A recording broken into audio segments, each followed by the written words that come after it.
চুনারঘাটে বিএনপির পদবঞ্চিতদের ঝাড়ু মিছিল, বর্তমান কমিটিকে অবাঞ্ছিত ঘোষণা।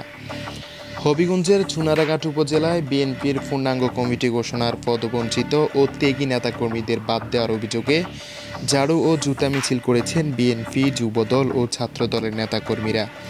রবিবার 24 আগস্ট বিকেলে পৌর শহরের দক্ষিণ বাস স্ট্যান্ড এলাকা থেকে বিক্ষোভ মিছিলটি বের হয়ে শহরের প্রধান সড়ক প্রদক্ষিণ করে মধ্যবাজারের গোল চত্বর গিয়ে শেষ হয়। এতে নেতৃত্ব দেন সাবেক উপজেলা বিএনপির সাংগঠনিক সম্পাদক শামসুল হক তালুকদার ও উপজেলা ছাত্রদলের সদস্য সচিব মোহাম্মদ মারুফ মিয়া।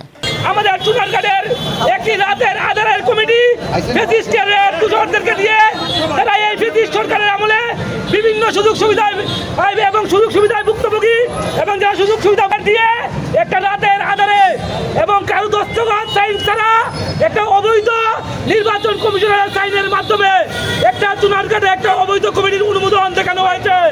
আমরা এই কমিটির তীব্র নিন্দা ও প্রতিবাদ ছিলাম টেরোরিস্টদের হাসিনা প্রশাসনের কাছে।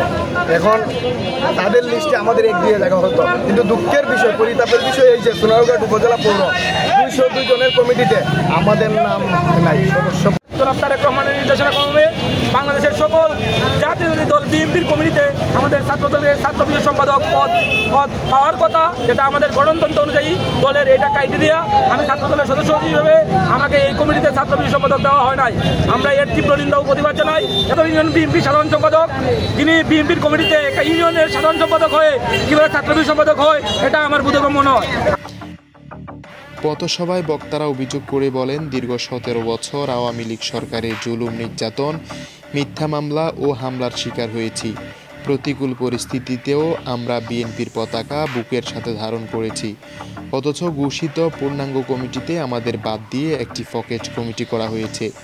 বক্তারা আরও দাবি জানান, অবিলম্বে এই ফকেট কমিটি বাতিল করে ত্যাগী ও নির্যাতিত নেতাদের সমন্বয়ে নতুন কার্যকরী কমিটি গঠন করতে হবে, অন্যথায় কঠোর আন্দোলনের কর্মসূচি দেওয়া হবে বলে হুঁশিয়ারি দেন তারা। বিক্ষোভে বিএনপি, যুবদল, ছাত্রদল সহ অঙ্গ ও সহযোগী সংগঠনের শতাধিক নেতাকর্মী অংশগ্রহণ করেন। Desk report, Bartadesh news, Dhaka.